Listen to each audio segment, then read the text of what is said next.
ஓம் ஸ்ரீ சத்குரு சாய்நாதரின் திருவடிகள் போற்றி. Hi friends, இந்த நாள் உங்கள் அனைவருக்கும் இனிமை மிகுந்த நாளாக அமைந்த இறைவனை வேண்டி வீடியோவுக்குள் அளிக்கிறேன். நாம் ஸ்ரீ சாயி சத்சரிதம் 36வது அத்தியாயம் தொடர்ச்சி வீடியோவில் கோவாவிலிருந்து வந்த இரண்டாம் நபர் தாம் கஷ்டப்பட்டு சம்பாதித்து வைத்திருந்த 30,000 ரூபாயை தன்னிடம் பல வருடங்களாக பணி செய்து வந்த ஊழியனே அதை திருடிவிட்டதால் தனக்கு பைத்தியம் பிடிக்காத நிலையில் மிகவும் வேதனையுடன் இருந்தபோது ஒரு பக்கிரி அந்த இக்கட்டான சூழ்நிலையில் சாய்பாபாவிடம் நேர்ந்து கொள்ளும்படி தனக்கு கூறி மறைந்ததையும் அதன்படியே செய்ததும் அவர் இழந்த பணத்தை அவ்வூழியன் திரும்ப வந்து அவரிடம் மன்னிப்பு கேட்டு திருப்பி கொடுத்ததையும் அவரின் மகிழ்ச்சியில் பிரார்த்தனையை மறந்து போனதையும் அதை பாபா கனவில் வந்து நினைவூட்டியதாக எண்ணி ஷீரடிக்கு வந்து அவருக்கு நன்றி கூறி மகிழ்ந்ததையும் அடுத்து 27 ஆண்டுகளாக குழந்தைக்காக ஏங்கி தவித்த திருமதி அவுரங்காபாத்கருக்கு பாபா அவருடைய அருளாசியை வழங்கி அவளுக்கு தாய்மை பேற்றை வழங்கி மகிழ்வித்ததையும் கண்டு நாம் மெய்சிலித்து இருந்தோம். இந்த வீடியோவில் ஷீரடியில் கொண்டாடப்படும் சிறப்பு வாய்ந்த சாவடி ஊர்வலத்தை தான் பார்க்கப் போகிறோம். வாங்க வீடியோவுக்குள் போகலாம். அத்தியாயம் 37 சாவடி ஊர்வலம். இந்த அத்தியாயத்தில் ஹேமந்த் பந்த் வேதாந்தத்தின் கருத்துக்கள் சிலவற்றை குறிப்பிட்டுவிட்டு சாவடி ஊர்வலத்தை வர்ணிக்கிறார். முன்னுரை. சாயியின் வாழ்க்கை புனிதமானது. அவரது அன்றாட நடைமுறை ஒழுக்கம் புனிதமானது. அவரின் வழிகளும் செயல்களும் விவரிக்க இயலாதவை. சில நேரங்களில் அவர் பிரம்மானந்த பெருநிலையில் தெய்வீக ஆனந்தம் இருந்தார். மற்றும் சில சமயங்களில் ஆத்ம ஞானத்துடன் அடக்கமாய் இருந்தார். ஏராளமான பல செயல்களை செய்தாலும் சில சமயங்களில் அவைகளில் தொடர்பேதும் இன்றி தனித்து இருந்தார். முற்றிலும் செயலே அற்றவராக சில சமயம் தோன்றிய போதும் அவர் சோம்பலாகவோ தூக்க மயக்கமாகவோ இருக்கவில்லை. தமது சொந்த ஆன்மாவிலேயே கட்டுண்டு இருந்தார்.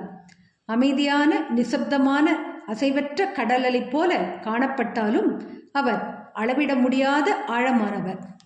எவரே அவரின் சொல்லில் அடங்கா பெருங்குணத்தை விவரிக்க இயலும்?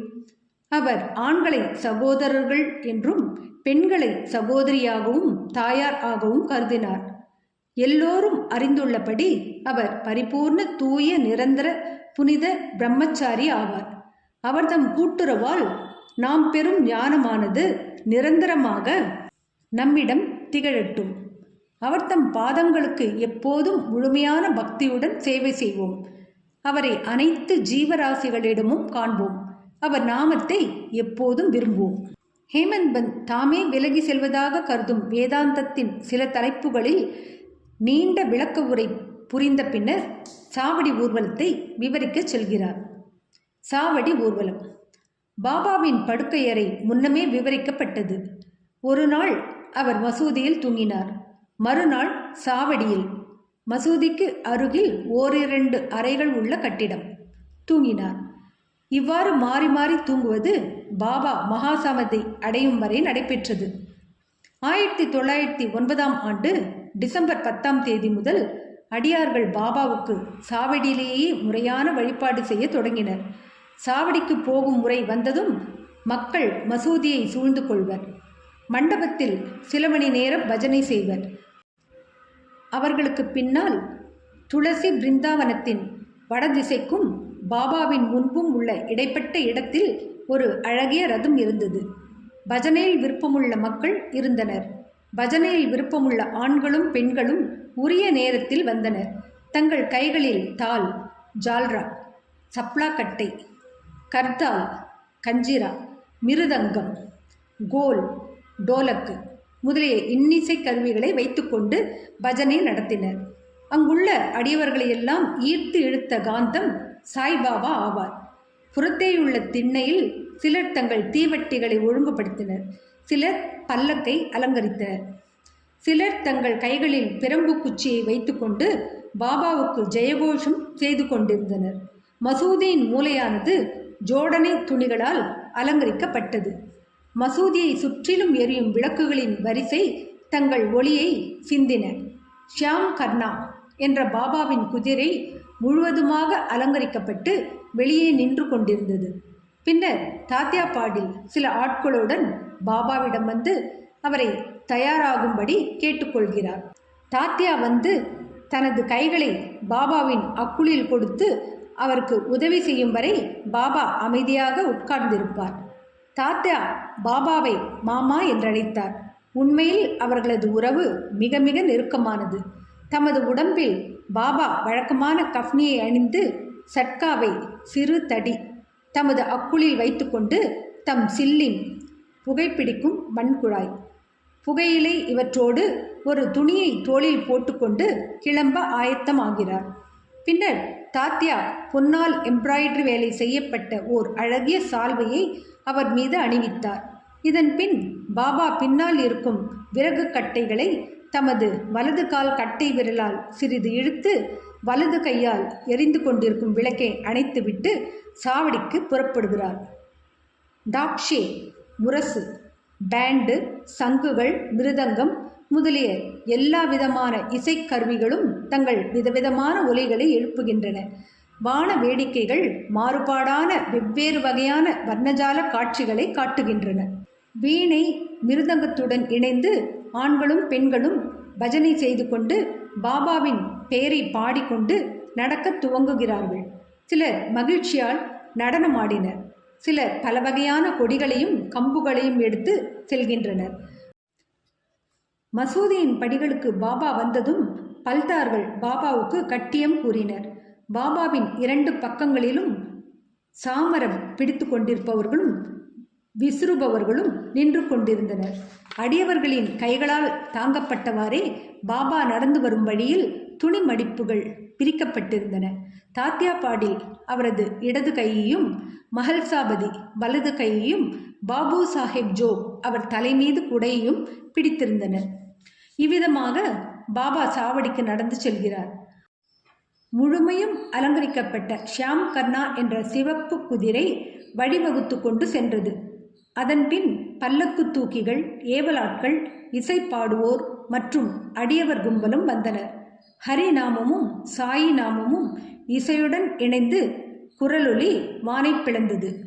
இவ்விதமாகவே ஊர்வலம் வீதி முனையை அடைந்தது. இந்த கூட்டத்தில் கலந்து கொண்ட யாவரும் மிக்க மகிழ்ச்சி அடைந்து களிப்புடன் காணப்பட்டனர். வீதியின் இந்த முனைக்கு வந்ததும் பாபா சாவடியை நோக்கி நின்று கொண்டார். ஒரு தெய்வீக ஒளியுடன் அவர் பிரகாசித்தார்.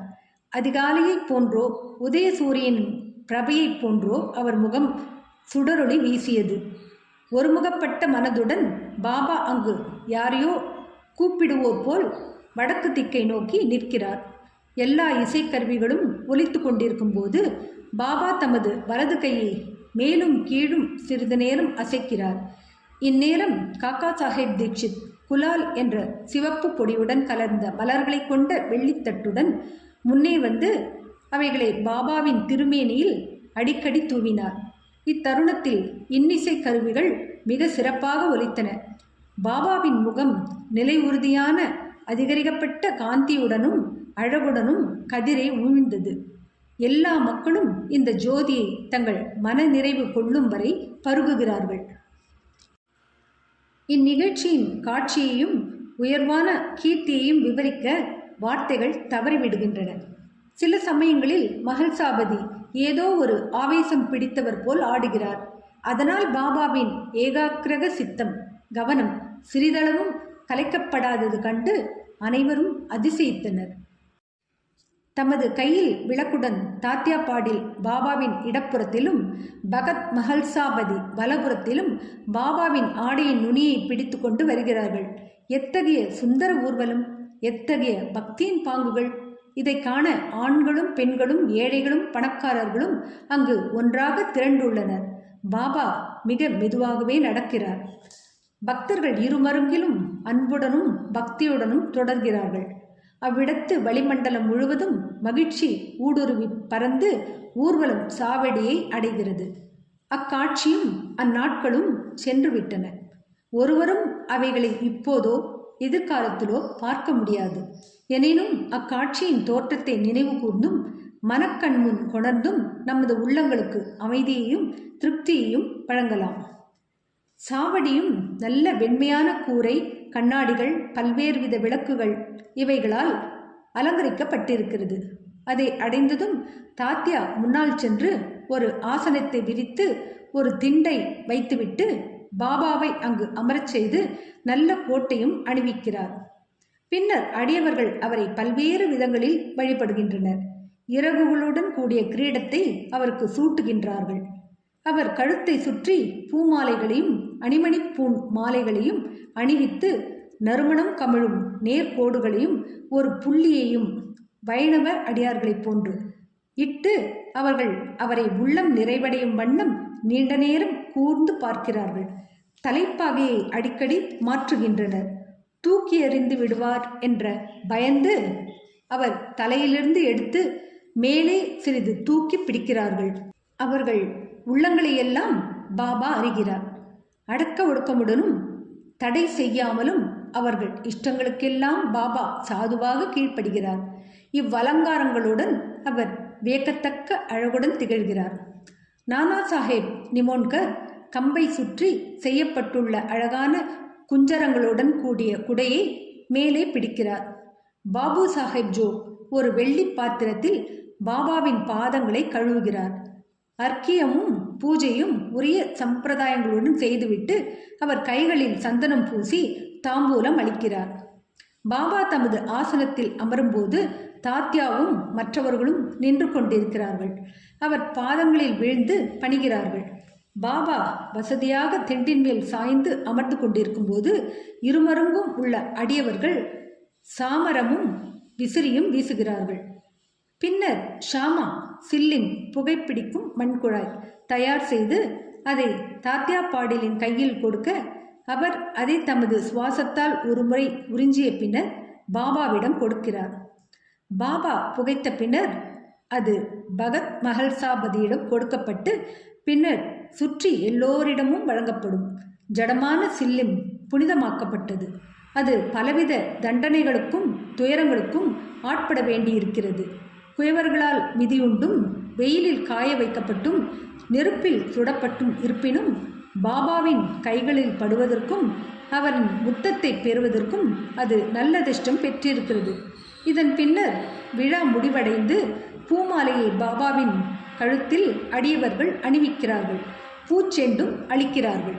உணர்வு வசமுறா நடுநிலைமையின் அவாவின்மையின் அவதாரமாகிய சாயி அட்டிகை, அடிமணிகள், பூமாலைகள் மற்றும் பல அலங்காரங்கள் இவைகளை பற்றியெல்லாம் எள்ளளவும் கவலைப்படுவதில்லை. ஆனால் தம் அடியவர்களிடம் உள்ள உண்மையான அன்பின் காரணமாக அவரவர்கள் தாங்கள் விரும்பிய வழிகளை கையாண்டு மகிழ்வடைய அனுமதித்தார். முடிவாக இன்னிசை கருவிகள் தங்கள் புனித ராகங்களை ஒலித்து கொண்டிருக்க பாபு சாஹேப் ஜோக் எல்லா சம்பிரதாயங்களுடனும் ஆரத்தி காண்பிக்கிறார். இந்த ஆரத்தி முடிவுற்றதும் அடியவர்கள் ஒவ்வொருவராக வணங்கி விடை பெற்று கொண்டு வீடுகளுக்கு திரும்புகிறார்கள். தாத்யா பாடில் அவருக்கு சில்லிம், பன்னீர், அத்தர், சென்ட் இவைகளை அளித்துவிட்டு புறப்படுவதற்காக எழும்போது பாபா அவரிடம் அன்பு ததும்ப, என்னை பார்த்துக்கொள், வேண்டுமானால் போ, இரவில் சில சமயங்கள் வந்து என்னை விசாரித்துக்கொள் என்று கூறுகிறார். சரியென விடையளித்துவிட்டு தாத்யா பாடில் சாவடியை விட்டு வீட்டுக்கு செல்கிறார். பின்னர் பாபா தாமே படுக்கையை தயாரித்துக் கொள்கிறார். ஒன்றின் மேல் ஒன்றாக 50-60 வெள்ளை துண்டுகளை விரித்து படுக்கையை தயார் செய்து கொண்டு இளைப்பாற செல்கிறார். வாசகர்கள் ஒவ்வொரு நாளும் படுக்க புகும் முன் சாய்பாபாவையும் அவரது சாவடி ஊர்வலத்தையும் நினைவு கூறும்படியான வேண்டுகோளுடன் இந்த அத்தியாயத்தை முடித்து அனைவரும் இளைப்பாறுவோமாக. ஸ்ரீ சாயியை பணிக. அனைவருக்கும் சாந்தி நிலவட்டும். அடுத்த வீடியோவில் பாபாவின் ஹண்டி, அவசரத்தில் கோவிலை மறந்த நானா சாஹேப், காலா, கதம்ப உணவு போன்றவற்றை தெரிந்து கொள்ளப் போகிறோம். என்ன ஃப்ரெண்ட்ஸ், இந்த வீடியோ பிடிச்சிருந்தால் லைக் பண்ணுங்கள், ஷேர் பண்ணுங்கள், சேனலை சப்ஸ்கிரைப் பண்ணுங்கள். எனக்கு இதுவரை சப்ஸ்கிரைப் பண்ணியுள்ள அனைவருக்கும் என்னுடைய மனமார்ந்த நன்றிகள். மீண்டும் அடுத்த வீடியோவில் சந்திக்கும் வரை உங்கள் அனைவருக்கும் நன்றி கூறி விடைபெறுகிறேன். வணக்கம்.